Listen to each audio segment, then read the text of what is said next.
Welcome to this lecture series in binomial theorem. इस lecture में हम हाइपर ज्योमेट्रिक सीरीज़ की बात करेंगे, डिफ़ाइन करेंगे क्या होता है। डिफ़ाइन तो क्या ही करेंगे, मतलब हम एग्जाम्पल से समझ लेंगे कि क्या होते हैं वो, और केवल बायनोमियल थ्योरम का स्टेटमेंट पर्याप्त है। Okay, so let's proceed.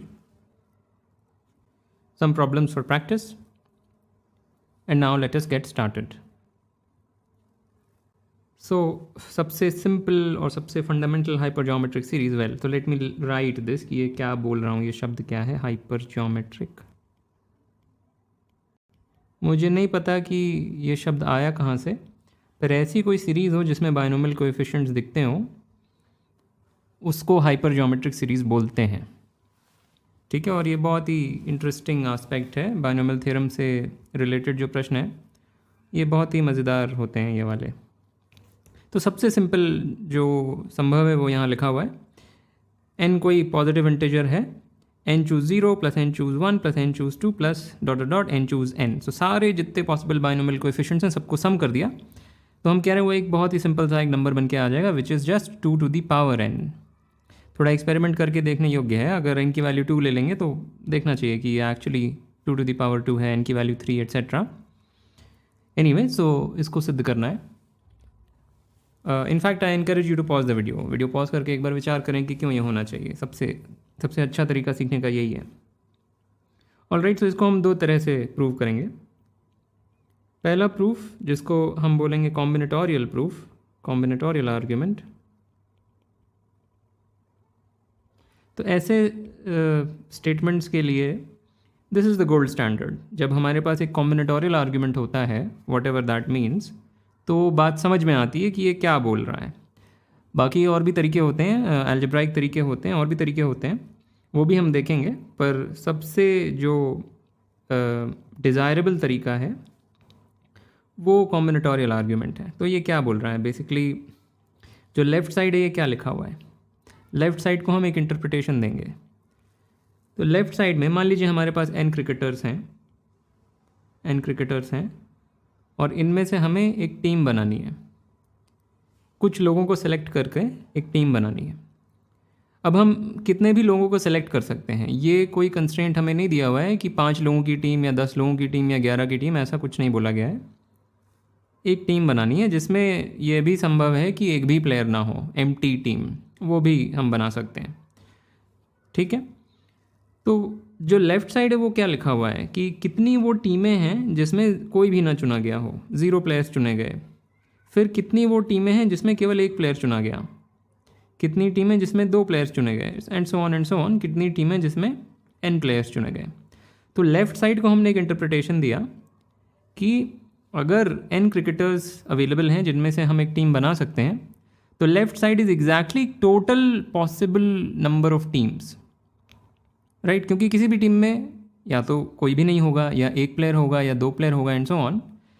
कोई भी नहीं होगा तो इतने तरीके से टीम बन सकती है, अगर एग्जैक्टली एक प्लेयर है तो इतने तरह से बन सकती है, एंड सो ऑन। तो जो लेफ़्ट साइड है वो एग्जैक्टली वो है, वो नंबर है जो काउंट कर रहा है कि कितनी पॉसिबल टीम्स हैं आउट ऑफ n क्रिकेटर्स। ठीक है, अगर हम ये सिद्ध कर दें कि राइट साइड भी एग्जैक्टली उसको ही काउंट कर रहा है, तो लेफ़्ट साइड और राइट साइड बराबर हो जाएंगे। ठीक है, तो अब हमारे पास n क्रिकेटर्स हैं, इनको नाम दे देते हैं C1 से लेकर के Cn, क्रिकेटर 1, क्रिकेटर 2 से लेकर के क्रिकेटर n। वेल C लिखना थोड़ा कन्फ्यूजिंग हो जाएगा बायनोमियल कोएफिशिएंट के साथ, सो उनको A1 अप टू An बोल देते हैं, ये उनके नाम है, n क्रिकेटर्स। अब हमें टीम बनानी है, इनमें से कुछ को सेलेक्ट करना है, कुछ को रिजेक्ट करना है।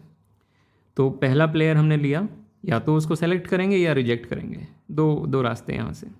फिर दूसरा प्लेयर, अगर मान लीजिए पहले प्लेयर को सेलेक्ट किया तो दूसरे प्लेयर को या तो रिजेक्ट करेंगे या एक्सेप्ट करेंगे, या मे बी लेट से सेलेक्ट करेंगे या रिजेक्ट करेंगे। और दूसरी पॉसिबिलिटी में भी दूसरे प्लेयर को या तो सेलेक्ट करेंगे या रिजेक्ट करेंगे, और ऐसे ही ये ग्रो करता जाएगा। बेसिकली अगर इसको बिना ट्री व्री बनाए समझा जाए तो पहले प्लेयर के लिए 2 पॉसिबिलिटी है, या तो उसे लेंगे या नहीं लेंगे। दूसरे के लिए भी 2 पॉसिबिलिटी है, या तो उसे लेंगे या नहीं लेंगे, and so on. nth player के लिए भी वही है, या तो उसे लेंगे या नहीं लेंगे। तो टोटल कितनी संभावनाएं हैं, 2 into 2 into dot dot dot 2, right. For example अगर n इज इक्वल टू 3 है, उसमें एक बार समझ लेते हैं तो पहले प्लेयर को या तो हम लेंगे या नहीं लेंगे, और पहले प्लेयर का जो भी हश्र हुआ है उससे फ़र्क नहीं पड़ता, दूसरे प्लेयर को या तो हम लेंगे या नहीं लेंगे, और इस ब्रांच में भी या तो हम लेंगे या नहीं लेंगे, राइट। तो ये दूसरे प्लेयर के साथ ये घटना घटी, और इसी तरह से तीसरे प्लेयर के साथ। अब ये जो ट्री बना, इसमें हर एक ब्रांच, जैसे ये मतलब इसको मैं ब्रांच बोल रहा हूँ, जो पूरा ये ब्रांच है ये एक टीम है। पहले प्लेयर को लिया, दूसरे को नहीं लिया, तीसरे को लिया, ये एक टीम हो गई। ये ब्रांच ले लें, एक सेकेंड, ये ब्रांच ले लें, तो पहले को लिया, सॉरी पहले को नहीं लिया, दूसरे को लिया, तीसरे को भी लिया। अगर लेफ़्ट जा रहे हैं तो सेलेक्ट किया, राइट जा रहे हैं तो सेलेक्ट नहीं किया, सेलेक्टेड सेलेक्टेड सेलेक्टेड, तो इसमें तीनों ही प्लेयर आ गए। सेलेक्टेड सेलेक्टेड रिजेक्टेड, इसमें पहले दो तो आ गए पर तीसरा प्लेयर नहीं आया, एंड सो ऑन। तो ये हर एक जो यहाँ पे नोड बन रही है वो एक टीम है। कितनी टोटल यहाँ पे नोड्स होंगी? वेल, पहले 2 बाइफर्केशंस हुए, फिर वो हर एक बाइफर्केशन फर्दर 2 बाइफर्केशंस में बट गया, फिर वो हर बाइफर्केशन फर्दर 2 बाइफर्केशंस में बढ़ गया। सो देयरफॉर 2 × 2 × 2 8 टीमें पॉसिबल है अगर n = 3 था। For general n this is the total number of teams. ठीक है, तो ये तो कॉम्बिनेटोरियल आर्ग्यूमेंट हो गया। इससे एकदम स्पष्ट हो जाता है ये बात ट्रू क्यों है, कोई मिस्ट्री नहीं रह जाती। पर एक और आर्ग्यूमेंट है algebraic, which is via the binomial theorem, और ये एकदम एक लाइन का आर्ग्यूमेंट है। तो बाइनोमियल थ्योरम से हमें पता है कि 1 + x⁴n is n choose 0 plus n choose 1 times x plus n choose 2 times x² plus ... n choose n times x⁴n। तो ये तो बाइनोमियल थ्योरम से। अब बस बात ये है, अगर x को 1 रख दिया जाए, ये तो हर एक x के लिए ट्रू है, तो अगर x को हम 1 रख दें तो जो राइट साइड है वो ये बन जाएगा, और जो लेफ्ट साइड है वो ये बन जाएगा। That's it. तो जस्ट सब्सटीट्यूट x = 1, फिनिश। तो ये 2 आर्ग्यूमेंट्स हुए फॉर द मोस्ट ईजीएस्ट और most simplest hyper geometric series, और ये याद रखने योग्य है। ठीक है, तो आगे बढ़ते हैं। राइट, सो अब ये एक और थोड़ा सा ज़्यादा पेचीदा है पिछले वाले से। तो इसमें हम बोल रहे हैं कि अगर ये वाले जो बाइनोमियल के कोएफिशिएंट्स हैं इनको सम किया जाए तो ये कौन से हुए? इसमें हम केवल इवन नंबर्स यहाँ नीचे रख रहे हैं, राइट। तो 0 is even, 2 is even, 4 is even. तो यानी वो सारे n चूज़ r जिसमें r इवन है, obviously r is in this range. n कोई पॉजिटिव इंटीजर है, इवन भी हो सकता है, ऑड भी हो सकता है। ठीक है, तो हम कह रहे हैं ये जो सम है इवन वाला वो ऑड वाले के बराबर है, और दोनों ही इसके बराबर हैं 2n-1। वेल, एक बार अगर हम ये समझ गए कि ये दोनों क्यों बराबर हैं, तो अपने आप ही दोनों को इसके बराबर होना पड़ेगा। क्यों? क्योंकि अगर इसकी वैल्यू v है तो इसकी भी वैल्यू v है। v + v हमने अभी कैलकुलेट किया, v + v हम जानते हैं 2n है। v + v सारे बाइनोमियल कोएफिशिएंट्स का सम है, राइट, जो कि पिछले ही स्लाइड में हमने देखा इस 2n, therefore v = 2n-1, right. तो हमें बस ये सिद्ध करना है कि जो लेफ़्ट साइड और राइट साइड ये बराबर है। ठीक है, तो इसको भी 2 तरह से हम देखना चाहते हैं। पहला है कॉम्बिनेटोरियल तरीका, पर यहाँ पे मेरे पास ये केवल ऑड n के लिए है, इवन n के लिए मैं कुछ सोच नहीं पाया। अगर आपके पास कोई कॉम्बिनेटोरियल तरीका है फॉर इवन n के लिए तो कमेंट्स में ज़रूर बता दें, या कोई लिंक दे दें, या मुझे मेल कर दें। Combinatorial argument for odd n। तो इसमें क्या है कि हम फिर से इसे इंटरप्रेट करेंगे। हमारे पास n क्रिकेटर्स हैं, राइट। इनमें से जो ये वाला जो नंबर है इसको हम कैसे इंटरप्रेट करेंगे? इसको हम इंटरप्रेट करेंगे कि हमें एक टीम बनानी है out of these n players. इनमें से हमें कुछ को सेलेक्ट करके एक टीम बनानी है, पर हमें ये कंस्ट्रेंट दिया हुआ है कि इवन नंबर ऑफ प्लेयर्स होने चाहिए किसी भी टीम में। तो जो टोटल नंबर ऑफ टीम्स हैं जिसमें इवन नंबर ऑफ प्लेयर्स होंगे out of these n cricketers, वो ये नंबर है एग्जैक्टली लेफ्ट साइड, राइट। या तो उसमें 0 क्रिकेटर्स हम सेलेक्ट करेंगे, या 2 या 4 या सो ऑन। तो वो तो ये है। ये जो नंबर लिखा हुआ है इसको हम इंटरप्रेट करेंगे as total number of teams जो हम बना सकते हैं by rejecting an odd number of cricketers. Team बनाने के दो तरीके हैं, या तो कुछ को सेलेक्ट कर लो या कुछ को रिजेक्ट कर दो। रिजेक्ट करना इज एज गुड एज बचे हुओं को सेलेक्ट करना।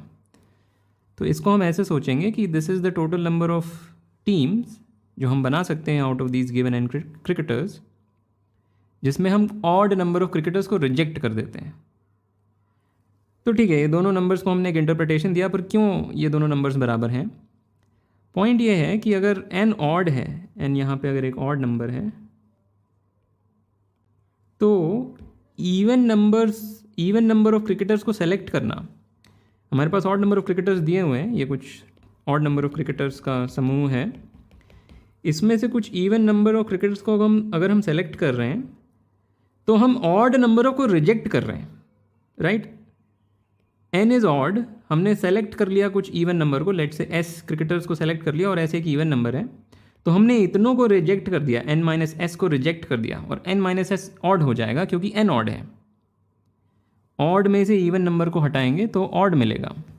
तो पॉइंट बस ये है कि इवन नंबर को सेलेक्ट करना is as good as odd number को रिजेक्ट करना, एक ही बात है, क्योंकि एन ऑड है। अगर एन ऑड नहीं होता तो हम ये बात नहीं बोल सकते थे, राइट? सो एन ऑड में इट इज़ क्लियर कि जो ये नंबर है और ये नंबर है ये बराबर है।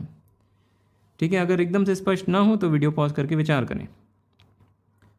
ठीक है, तो अब इसका बाइनोमियल थ्योरम से एक प्रूफ देख लेते हैं जो कि एकदम सीधा सा है। तो बाइनोमियल थ्योरम से हमें पता है कि ये जो सम है या ये जो एक्सप्रेशन है 1 माइनस एक्स, या चलो 1 plus X to the power N ही लिखते हैं। So this expression is summation K from 0 to N choose K X to the power K. और अब बस अगर x को -1 सब्सटीट्यूट कर देंगे तो यहाँ पे इवन वाले प्लस साइन के साथ दिखेंगे और ऑड वाले माइनस साइन के साथ, वहाँ से बात आ जाएगी। क्योंकि लेफ्ट साइड क्या होगा, अगर x को -1 रख दें तो लेफ्ट साइड 0 हो जाएगा, right? So substitute x equals -1, left side is 0, the right side is this, which is nothing but even वाले एक साइड या एक तरफ, ऑड वाले बचे हुए, राइट? और ये 0 है, तो this minus that is 0, therefore ये expression is same as that expression जो कि हमारा क्लेम था। तो ये इक्वालिटी आ गई, और हम पहले ही देख चुके हैं कि जब एक बार ये इक्वालिटी आ गई तो ये इक्वालिटी भी आ जाएगी। So that's it, that proves this lemma कि इवन वाला या even, let's call them even binomial coefficients, तो इवन बाइनोमियल कोएफिशिएंट्स का सम इज 2 पावर n माइनस 1, और ऑड बाइनोमियल कोएफिशिएंट्स का सम भी 2 पावर n माइनस 1 होता है। Okay great. और एक करोलरी है यहाँ पे, इसी चीज़ को दूसरे तरह से लिख दिया गया है कि n choose 0 minus n choose 1 plus n choose 2 minus n choose 3 and so on is 0। ठीक है, बस कुछ नहीं है, इसको इससे सबट्रैक्ट करके बस लिख दिया गया है। तो कोरोलरी भी नहीं बोलना चाहिए, रीस्टेटमेंट है ये पुराने पिछले लेमा का, इस लेमा का जस्ट रीस्टेटमेंट है। ओके ग्रेट, आगे बढ़ते हैं। अब ये फाइनल लेमा इस लेक्चर का, तो हम पिछले ही सीरीज़ को जनरलाइज कर रहे हैं। ये जो लिखा हुआ है ये एक साइन के साथ हमने ऐड किया हुआ है एन चूज आर को,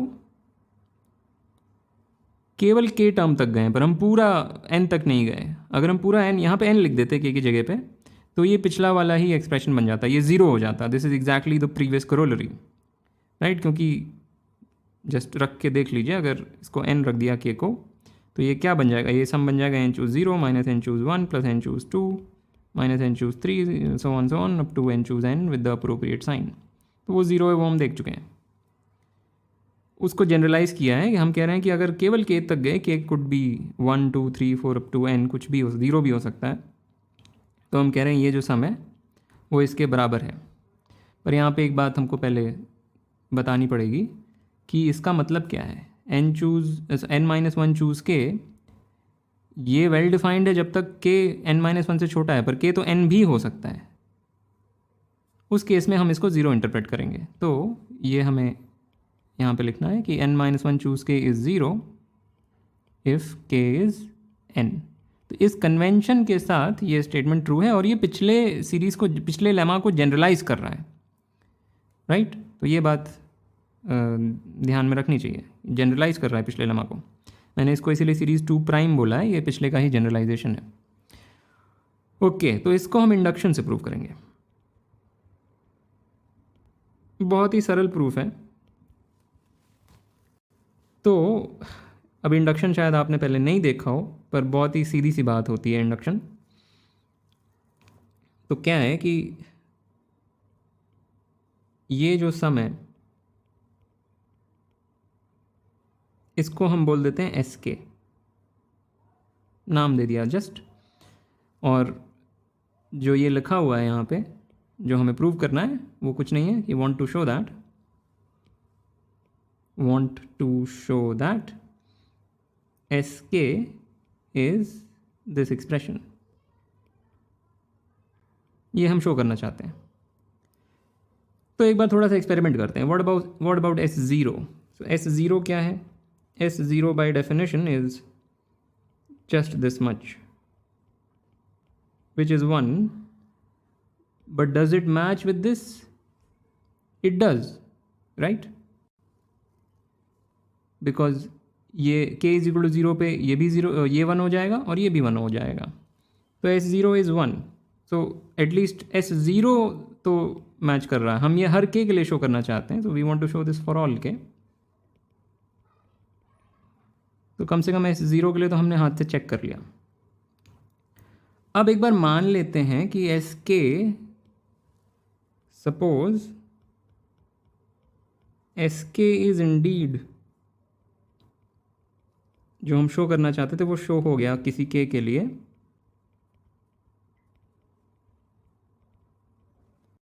right. k is equal to 0 के लिए तो ये ट्रू है। हम एक बार मान लेते हैं किसी एक k के लिए हो गया, जैसे कि k इज इक्वल टू 0, पर मान लेते हैं एक बार किसी भी एक k के लिए हो गया, हम कह देंगे k+1 के लिए भी इससे हो जाएगा। This is what induction is all about. समझाऊंगा, थोड़ा सा कोशिश करूंगा समझाने की, पर एक बार इंडक्शन जिस तरीके से एग्जीक्यूट होता है मैं बस वो कर देता हूँ। So suppose S K is equal to this for some K in this range, so we will show that S K plus 1 is equal to this, right. एक बार ये शो कर दिया तो इंडक्शन विल बी कंप्लीट। तो हो क्या रहा है कि हमारे पास ये है, एक स्टेटमेंट है कि s0 इज दिस एक्सप्रेशन, ये वाला -1 टू द पावर 0, इसको लिखना थोड़ा मुश्किल हो रहा है। s0 is -1 to the power 0, n-1 choose 0, s1 is -1 to the power 1, n-1 choose 1 and so on.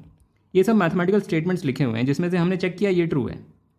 अब हम कह रहे हैं, मान लेते हैं कि हमें पता है कि कोई सा इनमें से ट्रू है। मान लेते हैं कि जैसे s2 अगर हमें किसी ने चेक करके बता दिया कि भाई s2 is true, s2 is equal to -1 to the power 2, n-1 choose 2, कि जो s2 के लिए जो क्लेम था वो अगर किसी ने सिद्ध करके दे दिया तो हम उसकी मदद से s3 सिद्ध कर देंगे, फिर s3 की मदद से हम s4 कर देंगे, फिर s4 की मदद से s5 कर देंगे, इस तरह से हम सारे कर देंगे। तो हमने 0 के लिए तो चेक कर लिया कि s0 जो हमें सिद्ध करना था वही है। अब ये अपने आप s1 को भी सिद्ध कर दे रहा है। ये यहाँ पे जो हम रीजनिंग करेंगे वो ये हमें बता देगी कि अगर s0 ट्रू है तो s1 ट्रू है, अगर s1 ट्रू है तो s2 ट्रू है, अगर s2 ट्रू है तो s3 ट्रू है। तो हमें बस इतना ही करना है कि अगर sk ट्रू है तो sk+1 भी ट्रू है। जब मैं कह रहा हूँ sk ट्रू है, उससे मेरा तात्पर्य है कि sk is equal to this value, कि sk तो कोई नंबर है, उसको ट्रू फॉल्स बोलने का कोई मतलब नहीं होता। पर जब मैं कह रहा हूँ sk is true, I just mean कि ये इक्वेशन होल्ड कर रही है। तो अगर sk ट्रू है और हमने सिद्ध कर दिया कि sk ट्रू होने से sk+1 भी ट्रू हो जाता है, तो वी आर डन, क्योंकि हम s0 ट्रू है ये तो चेक कर चुके हैं, s0 ट्रू है। देयरफॉर बाय दिस रीजनिंग जो भी हम करेंगे, हम पाएंगे कि s1 भी ट्रू है, फिर हम पाएंगे s2 भी ट्रू है, क्योंकि same reasoning will apply here. k को 1 रख देंगे, फिर s2 ट्रू हो जाएगा, फिर k को ट्रू रख देंगे तो s3 ट्रू हो जाएगा। इस तरह से करते करते सारे s ट्रू हो जाएंगे और यही हमें करना है। तो मैथमेटिकल इंडक्शन यही होता है और कुछ नहीं होता। तो अब हम ये इसको कैरी आउट करते हैं कि अगर S K is equal to this expression, तो अब हमें शो करना है कि S K plus one is this, but ये बहुत ही सीधी सी एक कैलकुलेशन है। तो we have S K plus one by definition is what, by definition S K plus one is this, which is, आखिरी टर्म को अलग कर लेते हैं,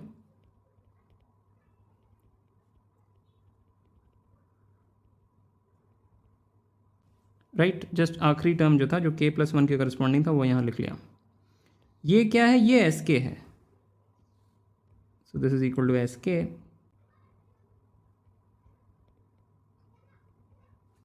राइट। पर एस के हम जानते हैं कि इसके बराबर है, एस के इसके बराबर है, ये हम यही तो हम अज्यूम करके चल रहे थे कि एस के किसी ने हमें बता दिया कि ट्रू है, यानी इसके बराबर है, तो एस के की जगह पे हम वो लिख सकते हैं। तो S K is equal to minus one to the power K N minus one choose K. Okay great, this is equal to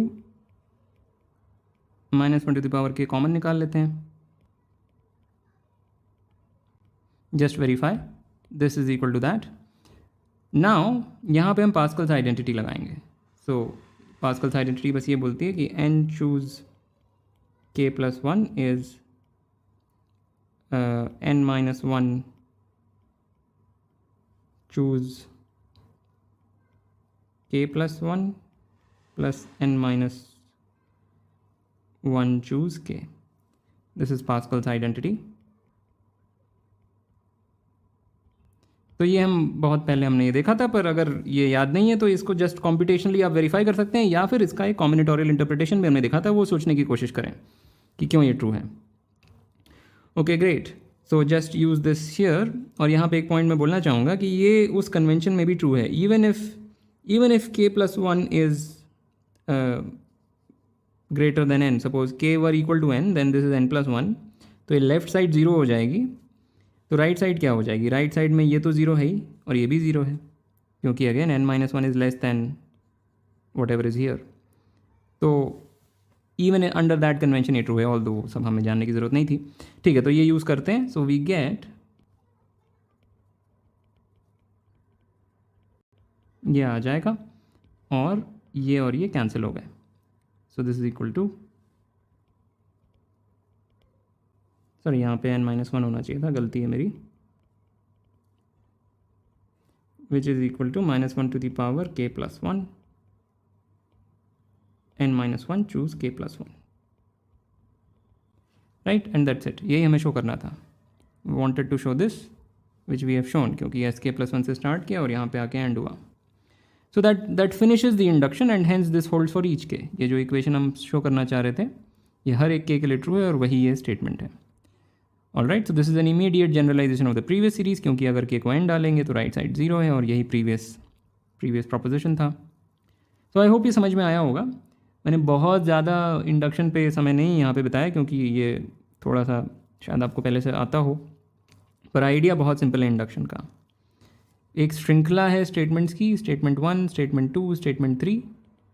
अगर स्टेटमेंट वन आपने हाथ से चेक कर लिया कि ट्रू है, और आपने ये भी दिखा दिया कि अगर केथ स्टेटमेंट ट्रू है तो के प्लस वन स्टेटमेंट भी ट्रू है, तो फिर सारे स्टेटमेंट ट्रू हो जाते हैं। और ये बहुत सीधी सी एक बात है, वही बस यहाँ पे है इसके मूल में। ओके, आगे बढ़ते हैं। तो आखिर में एक ये इलस्ट्रेशन, हमसे ये सम की वैल्यू पूछी गई है, राइट। ऑल्टरनेटिंग सम है, प्लस माइनस सो ऑन। तो इसकी वैल्यू पूछी गई है, पर ये एग्जैक्टली अभी हमने यही तो देखा। अगर n को 20 रख दें और k को 10 रख दें, तो जो लिखा हुआ है given sum is summation from 0 to k minus 1 to the power r n choose r। और ये हमें पता है क्या होता है, ये हमें पता है कि this is minus one to the power K plus one N minus one. एक सेकेंड, मुझे भी देखना पड़ेगा क्या होता है। k तक जा रहे हैं तो k ही रहता है, k+1 नहीं रहता है। -1 to the power k, n-1, choose k, right? So this is equal to -1 to the power 10, 20 -1, choose 10, value substitute करिए और कुछ नहीं, विच इज़ 19, चूज़ 10। अब 19 चूज़ 10 तो कहीं पे भी नहीं है ऑप्शन में, तो देखते हैं वो किसके बराबर है, पहले वाला चेक करते हैं। So is it true that 19 choose 10 equals question mark half 20 choose 10? 19 choose 10 is 19 factorial divided by these things, question mark half, right? तो कैंसिल होंगी चीज़ें, ये कैंसिल होके यहाँ पे 20 बन जाएगा, और ये कैंसिल होके यहाँ पे 10 बन जाएगा, फिर फर्दर कैंसिल होकर के ये 2, पर ये 2 कैंसिल होकर के 1। तो यस इंडीड ये दोनों नंबर्स बराबर हैं, this is equal to that, simple calculation. So therefore option A is correct, option A is correct, और बाकी इनकरेक्ट हैं, क्योंकि ये नंबर तो पॉजिटिव है तो कम से कम इसके बराबर तो हो ही नहीं सकता, नेगेटिव नंबर के बराबर तो हो नहीं सकता, और ये डिफरेंट हैं, तो अगर ऑप्शन ए ट्रू है तो डी भी ट्रू नहीं हो सकता, और ये पॉजिटिव नंबर है तो 0 भी नहीं हो सकता। So therefore option A is the only correct option. Alright, great. So with that I want to end this lecture. As usual, like, comment, share, subscribe, and I will see you next time.